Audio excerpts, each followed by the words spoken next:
Graça e paz a toda a nossa equipe da Escola Bíblica Dominical, nossos professores e professoras, alunos e alunas nas diversas igrejas, comunidades e congregações que estão trabalhando nesse trimestre com a revista Atos dos Apóstolos até os confins da terra, do Programa de Educação Cristã Continuada, editado pela Igreja Mãe do Centenário em Belém do Pará. Nossa 8ª lição desse trimestre tem como assunto Atos 11, a Igreja em Antioquia. O texto áureo está em Atos capítulo 11, versículo 26. Em Antioquia foram os discípulos pela primeira vez chamados cristãos. A verdade prática nos fala que quando Deus age poderosamente numa igreja, sua influência se espalha. Os hinos sugeridos da harpa cristã são os de número 305 e 505. Em primeiro lugar, nós devemos falar um pouquinho sobre este local chamado Antioquia. Alguém pode ler rapidamente o título e achar que a igreja de Antioquia era uma espécie de ministério separado. Na verdade, não era. Antioquia era o nome de uma cidade. E que cidade era essa? Ela era qualquer cidade? Não. Ela era, segundo o historiador judeu Flávio Joséfo, a terceira cidade mais importante do Império Romano, depois de Roma e Alexandria. Tinha cerca de 500 mil habitantes, uma grande população para aquela época, e ela tinha um papel de destaque dentro do Império Romano. Ela era a capital da província romana da Síria. Em tempos passados, ela tinha sido a capital do Império Seleucida, um dos 4 impérios que se formou a partir do grande império grego deixado por Alexandre. Atualmente, essa cidade faz parte de um país chamado Turquia, na Síria também, próximo ali da Síria, e tem o nome de Antáquia. Ela já foi construída e destruída várias vezes, mas na época do Império Romano, ela tinha um papel muito importante, era uma cidade cosmopolita, uma cidade com muitos estrangeiros. Ela era chamada, segundo alguns cronistas, Antioquia a Bela, ou também chamada Rainha do Oriente, devido às riquezas romanas que a embelezavam, até o luxo oriental. A população, na sua maioria, era de gentios, ou seja, não judeus, mas havia uma grande colônia judaica ali. E no meio de tudo isso, a igreja cristã floresceu. O evangelho chegou até ali, trazido pelos apóstolos Paulo e Barnabé. E ela se tornou algo importante, ela se tornou um modelo de igreja gentia, ou seja, não judaica. É bom a gente lembrar que até aquele momento o evangelho estava muito restrito apenas aos judeus, aos discípulos de Jesus. E agora ele passa a se espalhar como nunca entre os não-judeus, entre os gentios. A introdução do nosso comentário nos fala que a igreja de Antioquia é um modelo daquilo que deve ser uma igreja relevante. E veremos então esses fundamentos essenciais que deveriam estar presentes em todas as igrejas. Primeiro, uma inequívoca fundamentação bíblica. Segundo, crer na contemporaneidade dos dons espirituais. E terceiro, uma visão missionária. Estamos aqui falando, repetimos, da cidade de Antioquia da Síria. Havia uma outra cidade com esse nome, mas numa outra região chamada Pisídia. Pois bem, a igreja de Antioquia que estamos falando, ela ficava na região da Síria naquela época. O nosso primeiro tópico nos fala que a igreja de Antioquia era uma igreja da palavra. Ou seja, ali o ensino sistemático das escrituras era fundamental. É bom lembrar que naquela época as escrituras eram apenas o Antigo Testamento. O Novo Testamento ainda estava sendo formado, ainda estava sendo escrito. E essa preponderância da palavra de Deus trouxe, em primeiro lugar, transformação. A palavra de Deus deve ser não apenas pregada e ensinada, mas ela também deve transformar as pessoas. Ela deve ser o instrumento, a ferramenta que o Espírito Santo usa para mudar o cotidiano, mudar o caráter das pessoas, a prática delas. Sem a palavra não há santificação, e sem santificação ninguém verá o Senhor. Nos fala em Hebreus, capítulo 12, versículo 14. Sem a palavra, pode até haver adaptação. Na realidade, é o que a gente observa muito hoje em dia no mundo. As pessoas querem vir a algum tipo de igreja ou grupo religioso, elas querem adaptar as escrituras ao seu modo de vida, ao seu modo de pensar. Mas não é assim. Deve haver transformação, deve haver mudança. É bom lembrar que a cidade de Antioquia, ela era uma cidade politeísta, cheia de idolatria, imoralidade, luxúria, mas ela foi impactada pela palavra de Deus. As pessoas que ali se converteram ao Evangelho realmente mudaram de vida. Elas passaram não apenas a crer em Cristo, não apenas pregar a Cristo, mas elas também passaram a viver como Cristo. Devido a isso, eles foram chamados de pequenos cristos, ou literalmente cristãos. Ali você começa a ver cristãos. Até então você não tinha isso. Você tinha o que os judeus chamavam de nazarenos. Veja que lá na frente o apóstolo Paulo volta a Jerusalém, lá é preso diante do Sinédrio e ele é acusado de fazer parte da seita dos nazarenos.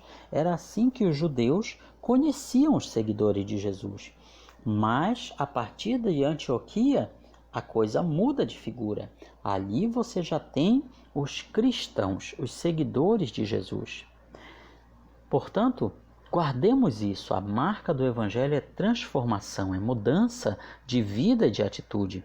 Se a igreja for igual ao mundo, ela não tem autoridade para recriminar o mundo, para dizer ao mundo como deve ser.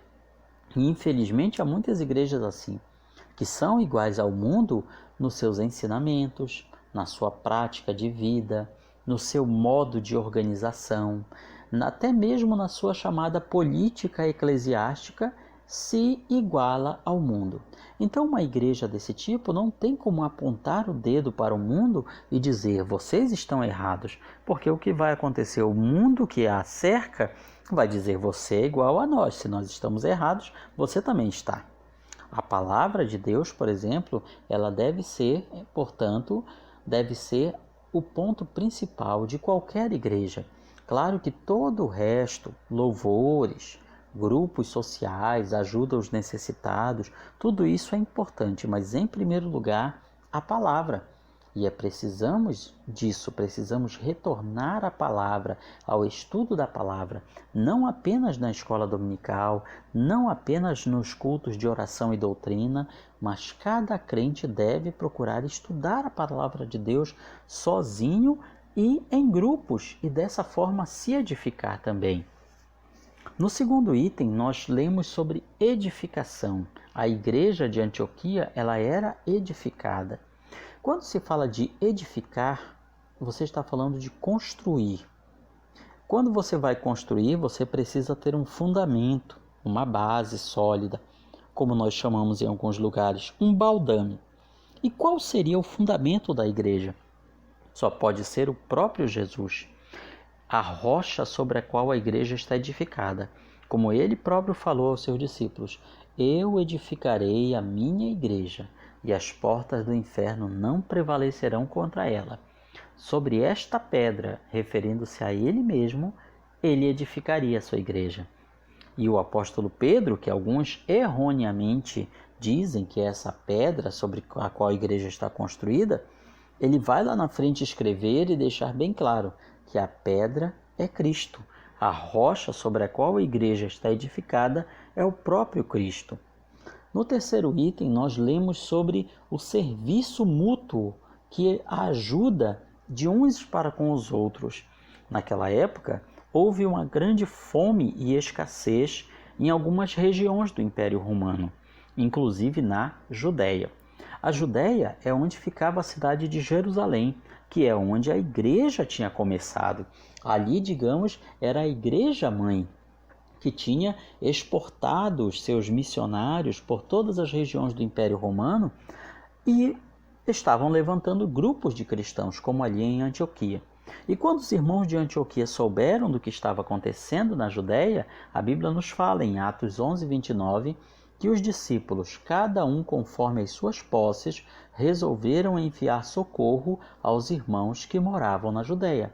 Aqui discípulos não está se referindo aos 12 discípulos, que agora eram os apóstolos, mas sim aqueles que se converteram ao Evangelho através da pregação de Paulo e Barnabé. Veja, portanto, o sentimento desses novos crentes ali na cidade de Antioquia. Eles não estavam pensando apenas em si mesmos, eles se doaram, eles se preocuparam com o problema dos crentes que estavam em outra cidade. Bom seria se todas as igrejas se preocupassem não apenas com os seus problemas internos, mas com os problemas também dos crentes que vivem em outros lugares. Por exemplo, os crentes que vivem nas regiões da igreja perseguida, em lugares onde o evangelho não tem oportunidade de avançar, como Coreia do Norte, Cuba, países islâmicos. Poucas vezes essas igrejas são lembradas por outros grupos, outras denominações. Alguns ainda conseguem fazer o domingo da igreja perseguida, mas muitos não lembram mais. Portanto, nós, assim como a igreja de Antioquia, precisamos ser generosos, nos preocupar com os outros, ajudá-los nem que seja com nossas orações e, se possível, ajudarmos com os nossos bens materiais, também assim. Uma igreja se torna relevante quando ministra as necessidades mais profundas das pessoas, salvação e sentido na vida. Frase muito abençoada do nosso pastor Samuel Câmara. O nosso segundo tópico nos fala de uma outra característica da igreja de Antioquia. Era uma igreja pentecostal. Ela nasceu e se desenvolveu no poder do Espírito Santo. No primeiro tópico nos fala que era uma igreja cheia do Espírito Santo. É interessante a gente relembrar um pouquinho como é que foi esse surgimento. Quando você vê em Atos capítulo 11, primeiro está contando que aqueles que foram espalhados pela perseguição que aconteceu devido à morte de Estevão foram até as regiões de Fenícia, Chipre e Antioquia e começaram a anunciar o evangelho, mas somente aos judeus. Mas algumas dessas pessoas, a Bíblia não nos diz quem era, homens chíprios, ou seja, da região de Chipre, e cirenenses, que era de outra região, foram a Antioquia e falaram aos gregos, aos gentios, anunciando o Senhor Jesus. Esses missionários anônimos, a Bíblia não relata os seus nomes, foi que levaram o evangelho à cidade de Antioquia. A Bíblia nos diz que a mão do Senhor era com eles, e grande número de pessoas creu e se converteu. E chegou a fama destas coisas aos ouvidos da igreja que estava em Jerusalém, e enviaram Barnabé a Antioquia. Então veja só como essa igreja surgiu. Surgiu de uma forma totalmente orgânica. Não surgiu simplesmente pela fundação de Paulo e Barnabé. Paulo e Barnabé já foram até aquela região, por quê? Porque depois ouviram que ali pessoas já tinham se convertido a Cristo. Eles foram ali para confirmar aquele trabalho, o qual Barnabé, quando chegou e viu a graça de Deus, viu a obra de Deus ali na cidade de Antioquia, se alegrou e exortou a todos que permanecessem no Senhor com propósito de coração, porque ele era um homem de bem, Barnabé era um homem de bem, e cheio do Espírito Santo e de fé. Esse enchimento do Espírito Santo é um dos mandamentos mais importantes, porém, mais ignorados pelos cristãos atuais. Muita gente se preocupa com o batismo com o Espírito Santo, em que a pessoa um dia falou em línguas e depois disso nada mais. Não basta ser batizado com o Espírito Santo, é preciso ser cheio do Espírito Santo, ou seja, necessita-se de um constante enchimento do Espírito Santo. E muitas vezes nós estamos secos, não apenas os nossos olhos, mas a nossa vida, ela precisa ser cheia do Espírito Santo novamente. E quando Barnabé chegou ali, encontrou uma igreja fervorosa no Espírito, porque eles não se prenderam apenas naquela experiência inicial. Eles buscavam constantemente a renovação e enchimento do Espírito Santo. É como se todo o tempo eles tivessem ali uma fonte e fossem levando os seus baldes, as suas vasilhas para encher. O segundo item nos fala que havia na igreja de Antioquia ênfase nos dons e ministérios. Ou seja, fala-se aqui de um profeta chamado Ágabo, um profeta de Deus, que pelo Espírito deu a entender que estava para vir uma grande fome por todo o mundo. Ele estava anunciando algo ruim que iria acontecer. E realmente isso aconteceu nos dias de Cláudio César. A história registra isso. Veja então que Deus estava usando o seu profeta para trazer não aquela mensagem de prosperidade, de esperança, aquela mensagem de que tudo ia dar certo, mas uma mensagem que para os nossos ouvidos talvez fosse ruim. Virá uma época de fome, virá uma época de dificuldade. E com isso a igreja se mobilizou para juntar recursos e enviar a região da Judéia, em Jerusalém, que era uma região que ia passar muito por aquela época de fome. Veja então que os crentes ali, eles não apenas buscavam os dons espirituais, mas eles criam, ouviam e obedeciam à palavra de Deus. Olhemos agora a história da nossa igreja, Assembleia de Deus. O seu crescimento em um século está ligado ao ministério de gente simples e cheia do Espírito de Deus. Pessoas que foram batizadas, renovadas e saíram com aquele fogo, aquela chama, para levar o Evangelho a toda criatura, onde ninguém mais tinha ido, onde ninguém mais queria ir. Só com alguém com uma vida cheia do Espírito Santo, como Daniel Berg, Gunnar Vingre e muitos outros pioneiros pentecostais, pode fazer isso. A igreja de Antioquia também tinha ênfase na oração. Eles buscavam ao Senhor, não apenas de uma forma costumeira, rotineira, mas eles tinham a oração, o buscar a Deus como parte essencial das suas vidas.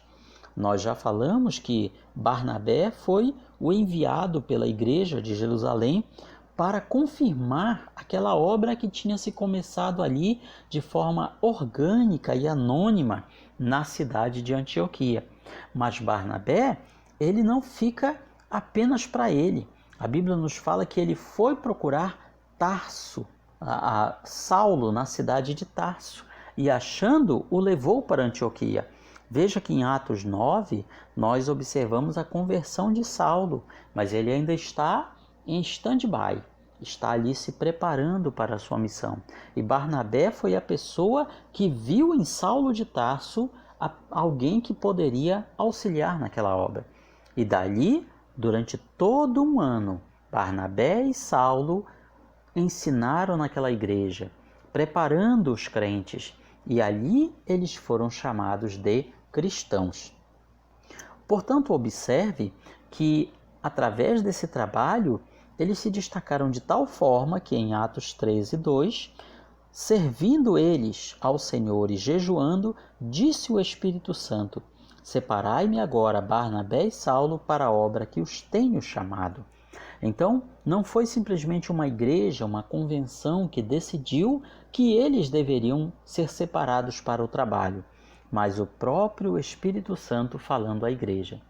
Mas para isso, eles foram orar, eles foram buscar a Deus, eles foram saber, Senhor, o que tu queres para nós?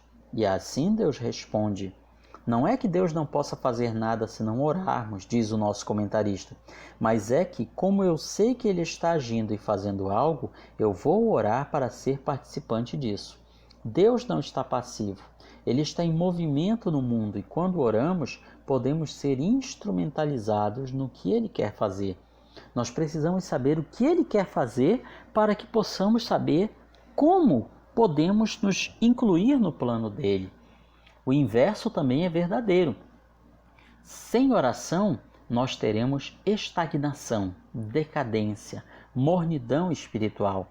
Toda a igreja, isso a gente fala para todo crente, que esfriou, antes disso negligenciou a oração. Infelizmente, em muitas igrejas a oração está sendo esquecida. Os cultos de oração são frequentados por uma minoria. Ou muitas vezes, quando se tem oração, é apenas no sentido de pedir, pedir, pedir, bênçãos materiais, casa, comida, roupa lavada, carro, emprego, casamento e só.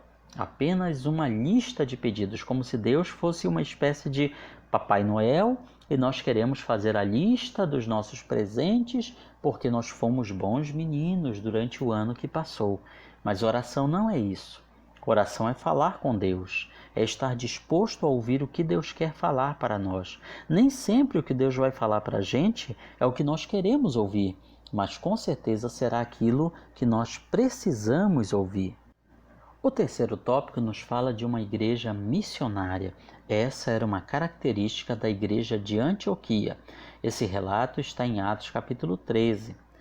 Portanto, para ser uma igreja missionária é preciso identificação com Cristo. Como ali eles foram chamados de cristãos, não apenas por pregar a Cristo e crer em Cristo, mas em procurar viver como Cristo, ser cristão está ligado a missões, porque Jesus fez missões. Ele foi o nosso exemplo de missionário, pois ele veio dos céus para a terra para nos ensinar o caminho da salvação. E ao partir, ele deixou a ordem missionária: ide por todo mundo, pregai o evangelho a toda criatura. Ser cristão, por exemplo, portanto, é ser missionário. Não dá para ser missionário sem ser cristão e não dá para ser cristão sem ser missionário. Infelizmente, hoje, destaca o nosso comentarista, a palavra cristão está muito desgastada. O desgaste é tanto que alguns preferem não se chamar de cristãos, mas sim de evangélicos, para ter uma melhor aceitação entre as pessoas. E por que isso acontece? Porque muitas vezes qualquer um que diz acreditar em Deus e frequenta uma denominação religiosa se acha no direito de dizer que é cristão. Mas ser cristão não é isso. Ser cristão é ter uma vida, palavras, ações, atitudes e comportamentos que levam as pessoas a verem Cristo em nós. Que não aconteça conosco o que o líder pacifista hindu Gandhi falou certa vez: eu creio no vosso Cristo, eu só não creio no vosso cristianismo. Falando aos ingleses que dominavam a Índia, que oprimiam o povo, os ingleses se diziam cristãos. Gandhi não conseguia entender. Vocês se dizem cristãos. O Cristo de vocês pregava o amor, a tolerância, a humildade, mas eu não vejo nada disso em vocês. Vocês dominam o nosso povo, nos oprimem, tiram tudo de nós. Então eu não creio no vosso cristianismo. O Cristo que vocês ensinam, eu até posso acreditar que ele existe, que ele existiu nos ensinos dele, mas o cristianismo de vocês não tem nada a ver com a vossa religião. E nós não podemos ser acusados assim, não devemos deixar essa brecha. Hoje, muitos cristãos estão sendo questionados pelo mundo que os cerca. A igreja de Antioquia, ela obedecia ao ID, ela mandou missionários. Veja que era uma cidade muito importante, uma cidade muito bela, e eles poderiam pensar: primeiro vamos ganhar toda a nossa cidade para Jesus, depois nós pensamos em fazer missões. Mas não foi assim. Eles entenderam que, mesmo que ainda não tivessem ganhado toda a sua cidade para Cristo, mas tinham que também procurar levar a palavra a outras regiões onde o evangelho não tinha chegado. Ela foi resultado de missões, a igreja de Antioquia, e ela tinha que fazer missões. Assim também deve ser cada um de nós. A Igreja Assembleia de Deus, por exemplo, ela foi fruto do trabalho missionário de Daniel Berg e Gunnar Wingren, e ela não pode deixar de fazer missões, senão ela perde a sua característica.